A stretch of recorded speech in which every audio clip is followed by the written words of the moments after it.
Meanwhile, here in Europe, the continent is preparing for the onslaught of Donald Trump's latest tariffs. They come into effect tomorrow, the 1st of August. EU leaders did manage to bargain down the US president somewhat, but industry leaders say they're being forced to give away too much for too little. Jack Perrak has more. The line from the people who made the deal is, "It's a good deal. It's a good deal for everybody." But while they're happy about it, European industries aren't convinced about how good it actually is. Car makers, including those in Germany, are being hit with a 15% tariff. Medical products and pharmaceuticals, the EU's biggest export to the US, also 15%. Semiconductors for tech products, 15%.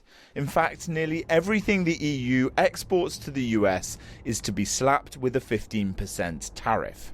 But it's half of the 30% Trump had threatened just a few months back.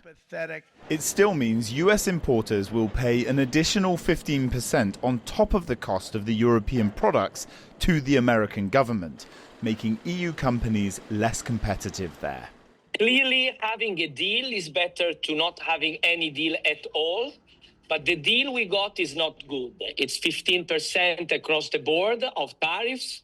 And we have also some extra tariffs on certain goods. Think, for example, of steel and aluminium that stay at 50% of tariff. What about winners? Airlines and aircraft makers mainly, already heavily subsidised by governments on both sides of the Atlantic. The deal keeps tariffs for them on both sides at zero. And while microchips are tariffed, highly lucrative chip-making equipment is getting a carve-out. The US dearly needs it. Most agricultural exports will be hit with the 15% tariff, but the US and the EU are continuing to negotiate on alcohol products, highly contentious and symbolic for many, especially the French wine sector. As part of the deal, Europe also promised to buy $250 billion more oil and liquefied natural gas every year of Trump's remaining term in office. And, Trump says, a vast amount of military hardware. It's difficult to paint this agreement as a success story because it entails a major increase of rates, so makes it more difficult for European products to get into the US market, but also it's basically giving away the European authority to actually dictate the rules of the game to allow entry into his own market. The EU's line is that the deal brings stability to European exporters after months of uncertainty. But US goods exported to EU member states will face no blanket tariffs in return. The price to pay for stability is predicted to take its toll on EU industries. So the EU's message seems to be a bad deal is better than no deal because at least it brings some stability. I asked economist Nicolas Poitier if he sees it that way as well. Yes, I think there are a couple of parts to this deal. I mean, the first one is really the question, could the EU have gotten a better deal? And here it seems not to be the case. I mean, there are some countries like UK that have slightly different deals, but generally there's no country that really got away with something that would have been substantially better than the EU. So there might have been limits to what a deal the EU could have struck with the US. But the second part is basically, would the EU have been willing to engage in the kind of escalation that would have been possible to come up with a substantially better deal? And here, I think the assessment of the European Commission, but also of member state capital, was that on one side, consumers and businesses were not standing for that. They were too nervous already, and this would have had a big cost on them. But on the other side, there's also the whole geopolitical context about the war in Ukraine and US commitment to NATO, which really kind of made member states and the EU kind of prioritize these issues rather than escalate on trade. Okay, so there is a trade-off here. Let's look at stability. So there is some sort of stability. At least people know how much they need to pay or how expensive things get. So we're looking at a 15% base tariff on European imports into the United States. What impact will that have on the European economy as a whole?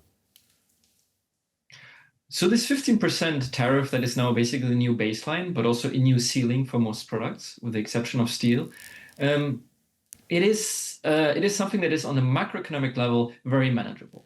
the modeling that we have from different economic institutions tell us that this might cost the EU maybe 0.1 to 0.2% of GDP, so which is significant. It's something that will be felt by member states, but it's not something comparable to the crisis we went through. But that doesn't mean that this will not be a lot of headache for boardrooms and for many companies, because in the end of the day, they will have to rekindle their supply chains. They have to see how their cost structure will work, and they might have seen lower demand now from the United States consumers.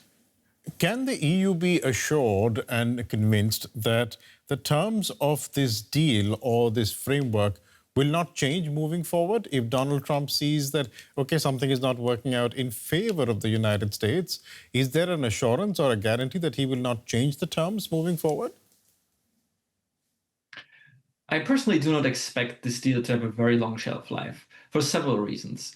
The first one is that Trump likes this kind of trade conflicts. He very much likes tariffs as a tool in foreign policy. It's something that he picks up ever again and again, but also because there's a number of things in the deal that are still uncertain, and there are different interpretations on both sides, which could lead to an escalation or to like a reopening of this deal. The last reason is that actually these kind of commitments that the EU made on the purchasing side are basically just intentions, and there's not much behind them. Especially when it comes to the $750 billion in energy purchases, it is very questionable, if not completely unlikely, that the EU will actually buy this LNG and other fossil fuels. So this already gives the pretext for the US to say that the EU reneged on their deal, and therefore they might also walk back on their part of the deal, which is keeping the tariffs at 15%.